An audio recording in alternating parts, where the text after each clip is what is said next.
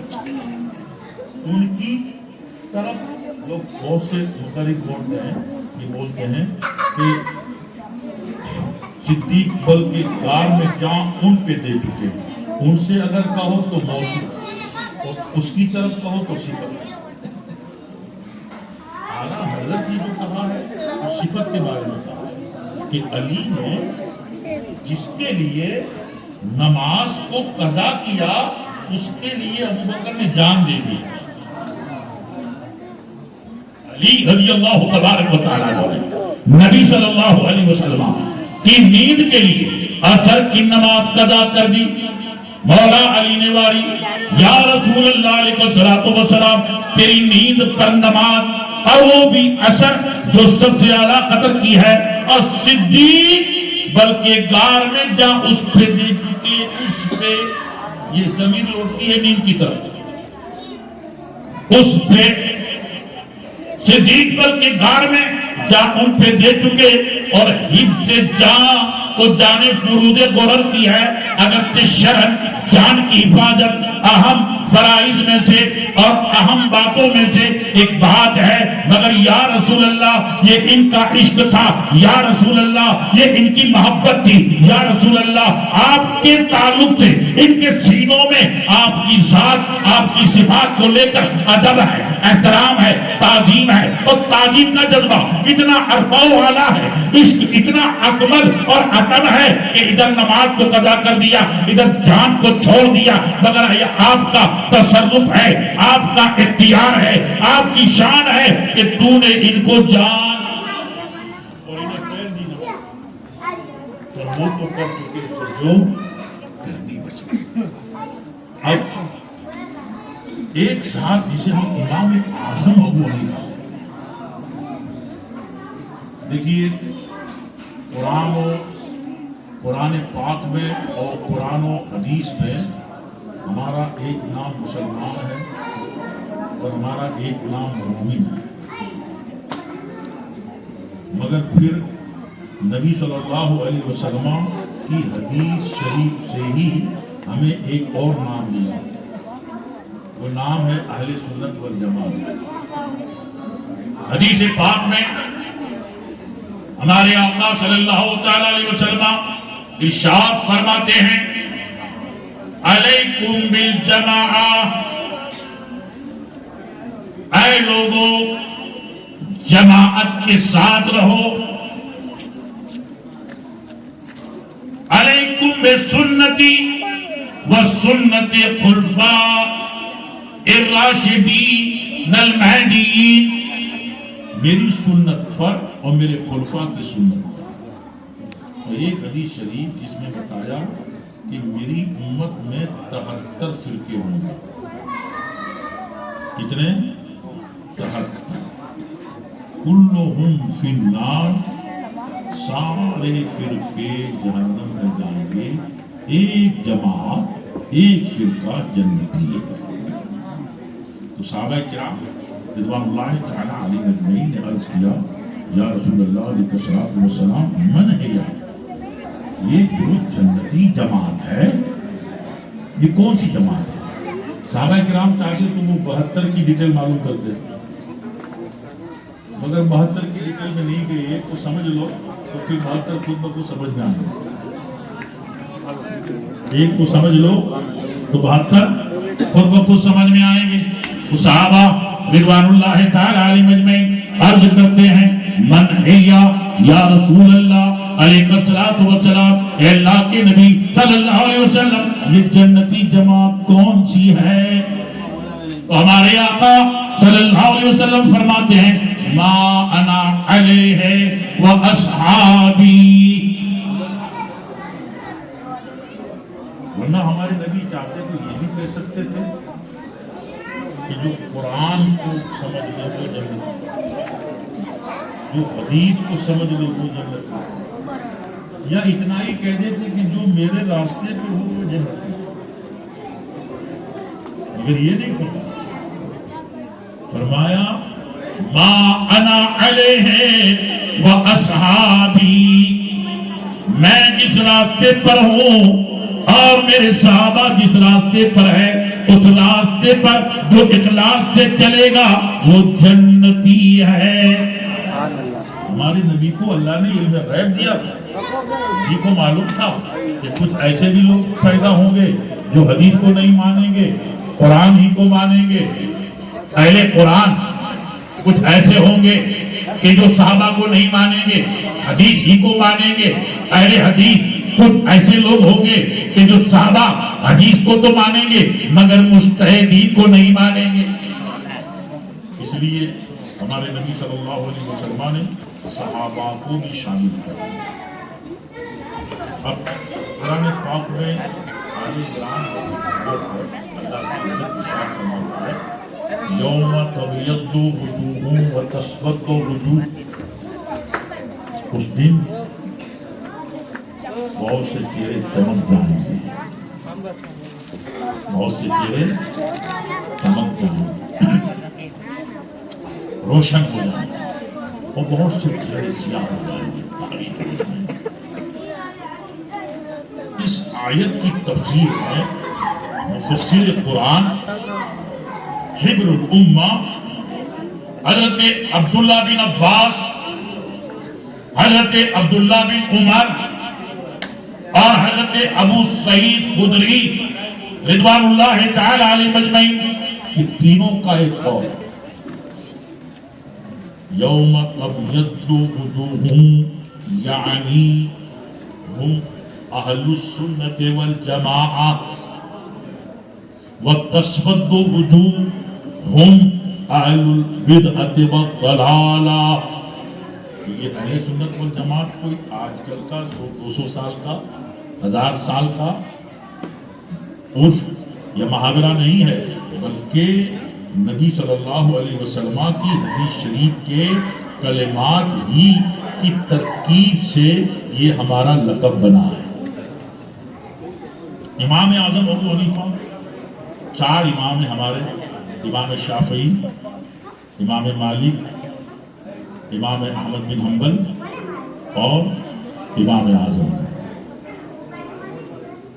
مسلم ہوئے، مومن ہوئے، پھر اہل سنت والجماعت ہوئے. اس کے بعد حنفی ہوئے، شافعی ہوئے، مالکی ہوئے، حنبلی ہوئے، ماتریدی ہوئے، اشعری ہوئے. پھر اس کے بعد قادری ہوئے، چشتی ہوئے، نقشبندی ہوئے، سہروردی ہوئے. اللہ تعالیٰ نے اپنے محبوبی اور مقبولی بندوں کو ایسا نوازا کہ مومنوں کو ان کے نام سے منسوب کر دیا. آج لوگ نعرہ لگاتے ہیں مسلک اعلیٰ حضرت، تو اس پر کچھ تو ناسمجھ ہیں جو سوال کرتے ہیں. کچھ ایسے ہیں جنہیں کچھ لوگ مرگلا مس گائیڈ کرتے ہیں کہ مذہب 4 تھے، یہ 5واں مذہب کہاں سے آیا؟ دیکھیے، پہلے میں آپ کی خدمت میں عرض کروں کہ قرآن پاک نے ایمان والوں کو مخاطب کر کے ارشاد فرمایا، یرفع اللہ الذین آمنوا منکم والذین اوتوا العلم درجات، تم میں اے عام مومنوں اللہ بلندی عطا کرے گا، اور جو مومنین میں علم دین رکھنے والے ہیں اللہ ان کو درجوں بلندی دے گا۔ تو امام اعظم ابو حنیفہ رضی اللہ عنہ قرآن پاک میں سورہ جمعہ میں ایک آیت مبارکہ ہے، اللہ تعالیٰ نے اس آیت پاک میں ارشاد فرمایا وَآخَرِينَ مِنْهُمْ لَمَّا يَلْحَقُوا بِهِمْ۔ حضرت قاری صاحب بھی بیٹھے ہیں، علامہ سمیر رضا صاحب بیٹھے ہیں، مولانا حنیف اور دیگر علماء ائمہ ماشاءاللہ حفاظ بھی بیٹھے ہیں۔ تھوڑی دیر توجہ چاہوں گا، پھر میں اپنی بات جلد ختم کروں گا انشاءاللہ، لیکن ایک مرتبہ محبت سے درود شریف سنا دیں۔ اللہم صلی وسلم وبارک علی سیدنا و نبینا و مولانا محمد معدن الجود والکرم وآلہ الکرام و اصحابہ الکرام، صلاۃ و سلام علیک یا رسول اللہ صلی اللہ تعالی علیہ وآلہ وصحابہ اجمعین۔ اللہ رب العزت نے ارشاد فرمایا وآخرین منہم لما یلحقوا بہم، اور بعد والے لوگ جو ابھی ان سے نہیں ہوئے، بعد والے دیکھیے عربی میں ایک لفظ ہے آخر، آخر کا مطلب ہوتا ہے ایک وچن، صیغہ واحد ایک وچن، بعد والا ایک فن، بعد والا ایک فن، لیکن قرآن نے جمع استعمال کیا ہے، بہو وچن ہے وآخرین منہم لما یلحقوا بہم، صحابہ کرام اور بعد والے لوگ، یعنی نبی صلی اللہ علیہ وسلم پردہ فرما جائیں گے، اور نبی صلی اللہ علیہ وسلم کے بعد کثیر تعداد میں صحابہ دنیا سے رحلت فرما جائیں گے، مگر صحابہ کہ چند لوگ یا کچھ حضرات باقی ہوں گے مکہ میں، مدینہ میں، حجاز میں اور مختلف ملکوں میں، تو کچھ لوگ پیدا ہوں گے۔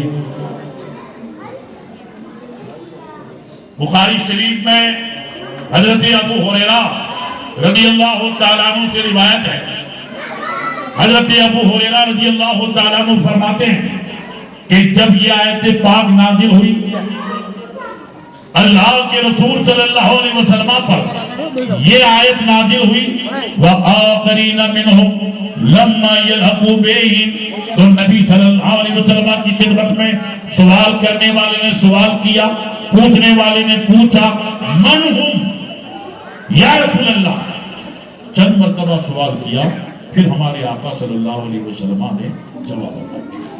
جواب کس طرح سے دیا؟ حضرت ابو ہریرہ کہتے ہیں کہ حضرت سلمان فارسی رضی اللہ تعالیٰ عنہ قریب بیٹھے تھے، تو اللہ کے نبی صلی اللہ علیہ وسلم نے اپنا دست پاک حضرت سلمان فارسی کے دوش پاک پہ رکھا، مبارک کندھے پہ رکھا، مبارک کندھے پہ رکھ کے ہمارے آقا صلی اللہ علیہ وسلم نے فرمایا لو کان العلم عند الثریہ لنالہ رجل من هؤلاء او قال رجال من هؤلاء، اگر علم ثریہ کی بلندی تک پایا جائے، کہاں تک؟ اب ثریہ کہاں؟ چائنا میں ہے، رسیا میں ہے، برٹن میں ہے، کینیڈا میں، امریکہ میں ہے، سعودیہ میں ہے۔ آپ کہیں گے کہ پرتھوی پہ ثریہ نہیں ہے، زمین پہ ثریہ نہیں ہے، ثریہ آسمان پر ہے۔ تو کتنا ڈسٹینس ہے، کتنا انتر ہے، یہ تو کھگور شاستری ہی بتا سکتے ہیں۔ ایک حدیث شریف ہے علم کے تعلق سے، ہمارے آقا صلی اللہ علیہ وسلم ارشاد فرماتے ہیں اطلب العلم ولو کان بالسین، علم دین سیکھو، علم دین حاصل کرو، قرآن پڑھو، حدیث پڑھو، نماز کو سمجھو، روزہ کو سمجھو، زکات کو سمجھو، حج کو سمجھو، قربانی کو سمجھو، فرائض کو سمجھو، واجبات کو سمجھو، حقوق اللہ کو سمجھو، حقوق العباد کو سمجھو، حسب ضرورت اے مسلمان تو علم دین حاصل کر، یہ تجھ پہ فرض ہے۔ طلب العلم فریضۃ علی کل مسلم و مسلمہ، اور کما قال صلی اللہ علیہ وسلم حسب ضرورت علم دین کا سیکھنا ہر مسلم مرد اور عورت کے لیے فرض ہے، مگر علم دین طلب کرنے کے لیے اس حدیث شریف میں جو ہمارے آقا نے فرمایا اطلب العلم ولو کان بالسین، علم دین حاصل کر، اگر چائنا تک کا سفر کرنا۔ یہاں محدثین، شارحین اور علماء کرام فرماتے ہیں کہ یہ مراد نہیں کہ چائنا ہی میں سارے کہ وہاں جا کے علوم حاصل کرو، نہیں، یہاں تم کو لمبی مسافت کا حکم دیا ہے، لانگ جرنی، لمبی مسافت، چائنا تک کا اگر لمبا سفر اختیار کر کے علم حاصل کر سکتے ہو تو اتنا لمبا سفر اختیار کرو مگر علم حاصل کرو۔ لیکن آپ چائنا تک تو آپ بھی جا سکتے ہیں، ہے نا بھائی؟ اگر ویزا مل گیا، فلائٹ کا ٹکٹ آپ کے پاس ہے، اسپانسر ہے وہاں،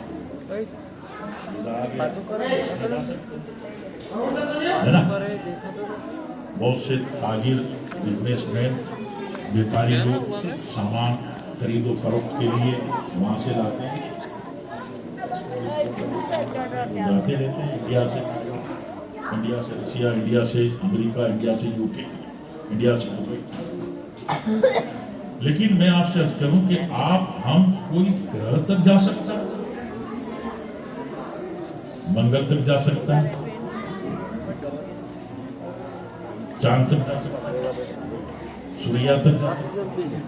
ہاں، جو دیش کا انترکش پر جانے والا خاص عملہ ہے، جو دیش کی خاص ایسی ٹیم جس کو ملک نے، دیش نے دیش کے وکاس اور دیش کی انتی کے لیے اور انترکش کی ساری معلومات حاصل کرنے کے لیے جن لوگوں کو ٹرینڈ کیا وہی اس راکٹ میں بیٹھ سکتے ہیں، وہ ان کا الگ ڈریس پہن سکتے ہیں، سب جا کر کے وہ اوپر جاتے ہیں، باقی سب کا کام نہیں ہے۔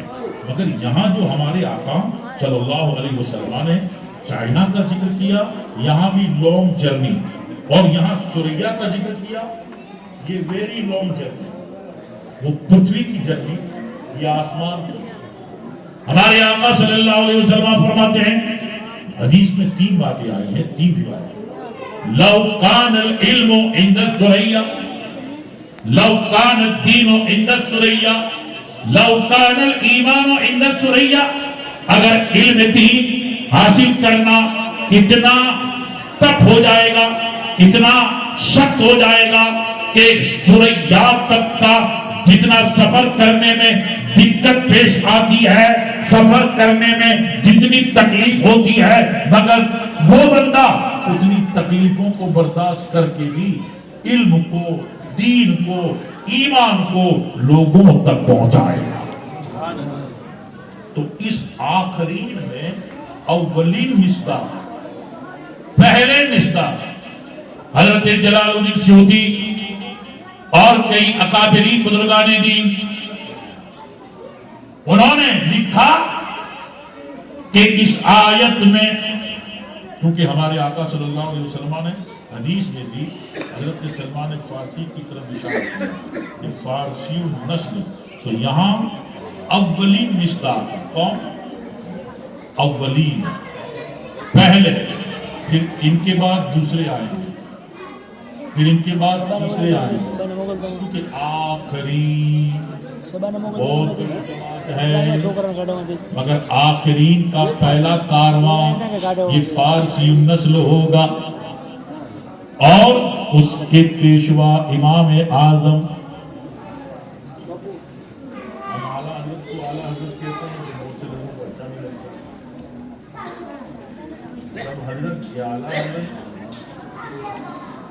ہم کہتے ہیں سب امام امام اعظم، سب غوث ہوئی غوث اعظم، سب خواجہ ہوئی خواجہ اعظم۔ اللہ جس کو چاہتا ہے عظمت دیتا ہے۔ امام اعظم ابو حنیفہ رضی اللہ تبارک و تعالیٰ کو اللہ تعالیٰ نے علم دین کے لیے اور فقہ اسلامی کی ترویج و اشاعت کے لیے پیدا فرمایا تھا، اور امام اعظم ابو حنیفہ رضی اللہ تعالیٰ کیا تھے؟ مجتہد تھے۔ مجتہد کسے کہتے ہیں؟ کہ جو قرآن پاک میں 550 کے قریب وہ آیتیں جو ملت اور حرمت احکام پر دلالت کرتی ہیں، وہ ساری آیتیں ہمہ وقت ان کے پیش نظر ہوتی ہے، اور ان آیت کی تفسیر میں نبی صلی اللہ علیہ وسلم کی جتنی صحیح حدیثیں ہیں وہ ساری ہمہ وقت پیش نظر ہوتی ہے، اور احادیث و قرآن کے تعلق سے صحابہ کرام کے جتنے اقوال ہیں وہ اقوال ہمہ وقت پیش نظر ہوتے ہیں۔ ان تمامی باتوں کے علاوہ الہام و القاء بھی ہوتا ہے۔ لاکھوں مسائل کا استنباط کیا امام اعظم ابو حنیفہ نے، کتنے؟ لاکھوں مسائل۔ اب دیکھیے اس کو آپ یوں سمجھیے کہ حضور اعلیٰ حضرت رضی اللہ تعالیٰ دوسرا حج کرنے کے لیے مکہ شریف گئے، تو وہاں ہندوستان سے کچھ وابی لوگ پہنچے تھے، اور وہاں شریف مکہ کا بڑا ذمہ دار آدمی ہوتا ہے، اور دینی ذمہ داری اس کی سب سے بڑی ہوتی ہے، اور وہاں چاروں مذہب کے علماء پر ان کا بڑا اثر ہوتا ہے، اس کو شریف مکہ کہتے ہیں۔ تو شریف مکہ کے پاس جا کر کے ہندوستان کے کچھ وابی مولویوں نے اعلیٰ حضرت رضی اللہ عنہ کے بارے میں کام کیا اور کچھ غلط باتیں سنائی کہ یہ ہندوستان سے مولوی احمد رضا آیا ہے، یہ نبی کے علم غیب کو اللہ کے علم غیب کے برابر مانتا ہے، معاذ اللہ ثم معاذ اللہ۔ یہ تہمت لگا، کیونکہ تہمت لگانے والے سب مولوی لوگ ہیں۔ تو شریف مکہ نے علماء کرام سے کہا کہ بھئی مولانا احمد رضا آئے ہیں، ان سے علم غیب کے تعلق سے سوال کیا جائے اور ان سے جواب لیا جائے۔ سوال کیا گیا، اعلیٰ حضرت رضی اللہ تعالیٰ عنہ سے کچھ سوالات تھے، اعلیٰ حضرت نے ان سارے سوالات کے جوابات، سوالات عربی میں تھے، خالص عربی، اور خالص عربی سوالات کے جواب اعلیٰ حضرت رضی اللہ تعالیٰ عنہ نے کل ملا کے 8-8.5 گھنٹے میں لکھے۔ لیکن جب جواب لکھ رہے تھے تو ساتھ میں ریفرنس کے لیے کوئی کتاب نہیں، نہ کسی لائبریری میں بیٹھے، نہ کسی کتب خانے میں بیٹھے، بس نماز پڑھتے ہیں، تھوڑا آرام کرتے ہیں، کھانا کھاتے ہیں، حرم میں آتے ہیں، طواف کرتے ہیں، پھر مقام ابراہیم علیہ السلام کے پاس بیٹھتے ہیں، اور وہاں بیٹھ کر کے پھر کاغذ اور قلم لے کر کے لکھنا شروع کر دیتے ہیں۔ آپ نے تقریباً 8-8.5 گھنٹے میں ایک مبسوط، ایک دستاویزی کتاب تیار کی عربی میں، اور اس کا نام لکھا الدولۃ المکیہ بالمادۃ الغیبیہ، خالص عربی، کہ ان سارے علماء، اس میں حنفی مفتیان کرام، شافعی مفتیان کرام، سب سے پہلے شریف مکہ کی خدمت میں یہ کتاب ہوئی، اور شریف مکہ نے سنا۔ اس وقت بھی کچھ شرارت کرنے والے وہابی لوگ تھے جو کھڑے ہو کر کے اعتراض کرتے تھے، تو کتاب سنانے والے کیونکہ سنی تھے، انہوں نے کہا شریف مکہ سے یا تو ان کے اعتراض سنو یا میری کتاب سنو، یہ اشتبال کرتے ہیں، انہیں کہیے یہ مداخلت بند کریں۔ شریف مکہ نے ان کو ڈانٹ دیا کہ خبردار اب بیچ میں مداخلت مت کرنا. جب شریف مکہ نے کتاب سن لی تو کہا کہ اللہ تعالیٰ نے تو نبی صلی اللہ علیہ وسلم کو دل میں خیر دیا، لیکن یہ وہاں بھی لوگ ہیں. جب اس زمانے کے چاروں چار مذہب کے مفتیان کرام نے دولت المکیہ میں علم غیب مصطفیٰ کا عقیدہ تو اب ان کا عقیدہ بھی کلیئر ہو گیا، ان کا نقطۂ نظر واضح ہو گیا، اور انہوں نے کہا کہ علم غیب نبی صلی اللہ علیہ وسلم کے تعلق سے جو دلائل، جو براہین اور جو کانسیپٹ مولانا احمد رضا نے دیا ہے، اس سلسلے میں جو مسلک مولانا احمد رضا نے دیا ہے وہی مسلک ہمارا. سب سے پہلے مسلک کا نعرہ مکہ شریف میں، مدینہ شریف میں.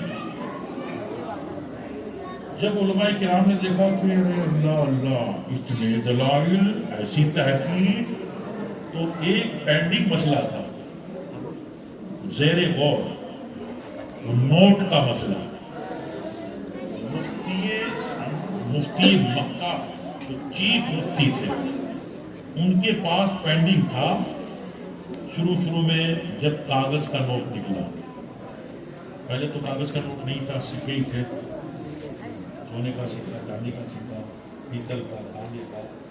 اس کے بعد اناج کے بدلے اناج، مویشی کے بدلے مویشی، جو شرعاً جائز ہے لیتے اس طریقے سے لیتے ہوتا خرید. مگر نوٹ، کاغذ کا نوٹ جب استعمال میں آیا، وجود میں آیا، تو جیسے ہمارا بھارت ہے، ہمارے بھارت کے مالیاتی شعبہ نے جس کو 10 کا نوٹ کہا 10 کا نوٹ ہو گیا، 50 کا نوٹ 50 کا نوٹ، 100 کا نوٹ 100 کا نوٹ. ہمارے بھارت نے کہا یہ ہماری مملکت کی کرنسی ہے، اور ہم ریزرو بینک کی طرف سے وہ شعبہ، وہ وبھاگ جو نوٹ کا فیگر اور عدد متعین کرتا ہے، نوٹ کی حیثیت متعین کرتا ہے، اس نے حیثیت دے دی. تو اب یہ بھارت میں بھی، اور بھارت کے باہر 10 کا نوٹ، 50 کا نوٹ، 100 کا نوٹ. ایسے ہی UK کا نوٹ، عرب کا نوٹ، ایران کا، عراق کا. لیکن اس وقت کچھ لوگوں نے مکہ کے چیف مفتی سے کچھ سوالات کیے، تقریباً 12 سوال کیے کہ ملکوں نے تو اس کو نوٹ کی حیثیت دے دی، ملکوں نے تو اس کو کرنسی مان لیا، مگر شرعاً بھی یہ کرنسی ہے. بڑا پیچیدہ سوالات میں کیا تھا کہ اگر یہ کاغذ کے نوٹ اتنے جمع ہو گئے کہ تم کیپیبل ہو گئے، کیپیبلٹی صاحب استطاعت سکشم سمرتھ ہو گئے، تو کیا تم پہ حج فرض ہوگا، زکوٰۃ فرض ہوگی؟ کیا اس سے عشر کی قیمت، عشر کا عوض دے سکتے ہیں؟ کیا قربانی واجب ہوگی؟ مہر میں دے تو نکاح میں وہ مہر جائز ہوگا؟ اگر کوئی چرا کے سوال کر رہے ہیں ایسے بات وہ بھی خالص عربی. مکہ کی چیف مفتی نے جواب میں کیا کہا؟ العلم امانۃ فی اعناق العلماء، علم علماء کی گردن میں امانت ہے. میں کوئی جزیہ اس وقت نہیں پاتا، کوئی قانون جیسے principal of law, principal of law جزیہ، قانونی جزیہ انہوں نے کہا میں نہیں پاتا. جب دولت المکیہ وہاں کی علماء نے دیکھی تو بتایا، کہا یار وہ سوال بھی لاؤ احمد رضا کے پاس. یہ علم کا ٹھاٹھے مالتا ہوا سمندر آیا، یہ علم کا بحر زخار آیا، یہ اتنا بڑا صاحب علم ہے. وہ سوال رکھو اعلیٰ حضرت کی بارگاہ میں، وہ سوال رکھے اعلیٰ حضرت سے چند گھنٹوں میں کہ پوری کتاب لکھ دی.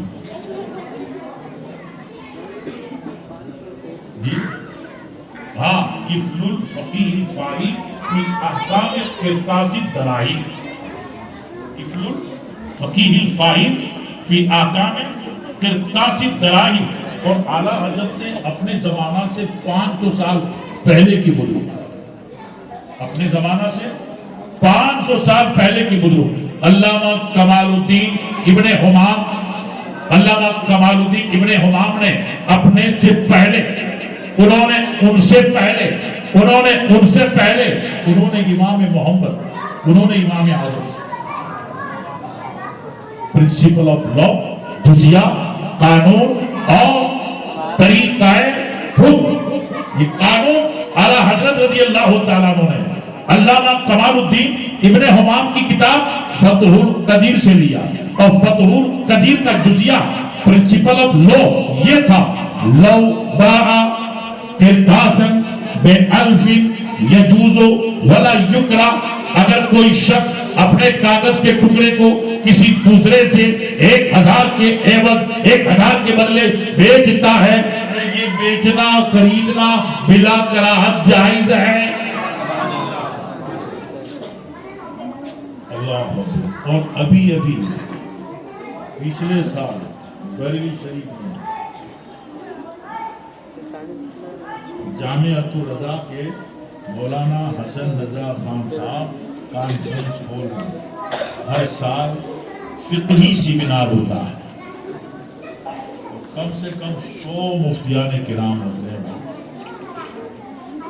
ہاں، قیادت حضور قائد ملت کی ہوتی ہے.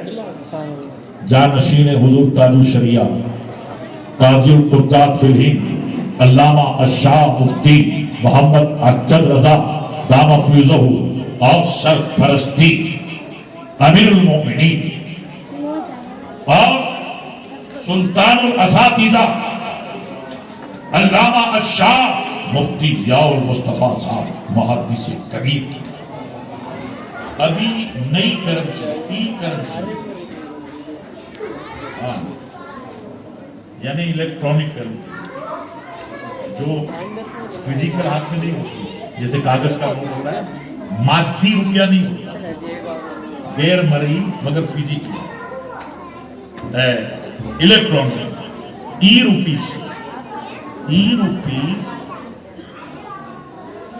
کے بارے میں سیمینار ہوا کہ کیا شرعاً یہ جائز ہے. تو چونکہ ہمارے ملک بھارت کی پارلیمنٹ نے 2022 میں مالی وزیر نے فائنینشلی منسٹر نے بھارت کی پارلیمنٹ میں یہ ٹھہراؤ رکھا کہ اس کرنسی کو ہم اپنے ملک میں مانیتا دیتے ہیں. اب اس کرنسی کی ذمہ داری ہماری یعنی بھارت کی اسی طرح ہوگی جیسے کاغذ کی نوٹ کی ذمہ داری. جب یہ ٹھہراؤ ہمارے دیش کی پارلیمنٹ نے منظور کیا تو حضور محدث کبیر نے بتایا کہ چونکہ کرنسی کی سلامتی کی گارنٹی ملک نے لی ہے تو اب اس کا جائز ہونا چاہیے. پھر تحقیق کی، سب سے رائے لی تو بالاتفاق اس کو جائز کیا. کاغذ کے نوٹ کا جواز کا فتویٰ بھی بریلی نے دیا اور ای روپی کے جواز کا فتویٰ بھی بریلی نے دیا. لوگ کہتے ہیں بریلی کیا کرتی ہے، بریلی والے کیا کرتے ہیں. ارے میاں ذرا علم رکھو، ہوش رکھو، ہوش کے ناخن رکھو، سمجھ رکھو، دیانت رکھو اور دیکھو بریلی کیا کر رہا ہے. امام اعظم ابو حنیفہ کا فیضان ہے، سرکار امام اعظم ابو حنیفہ کا فیضان ہے. اعلیٰ حضرت رضی اللہ تعالیٰ عنہ نے ہزاروں مسائل، سارے فتاوی امام اعظم ابو حنیفہ کے فتوے کی روشنی میں. اللہ تعالیٰ کی بارگاہ میں دعا ہے کہ مدرسہ غوثیہ نوریہ ماشاءاللہ تقریباً 8-10 سال ہو گئے، 8 سال ہو گئے. چونکہ جب عمارت لی گئی تھی تو میں اتفاق سے آیا تھا، آپ ہی مجھے لے کے آئے تھے. تو ماشاءاللہ آج محنت، کاوش، کوشش، اراکین اور معاونین جو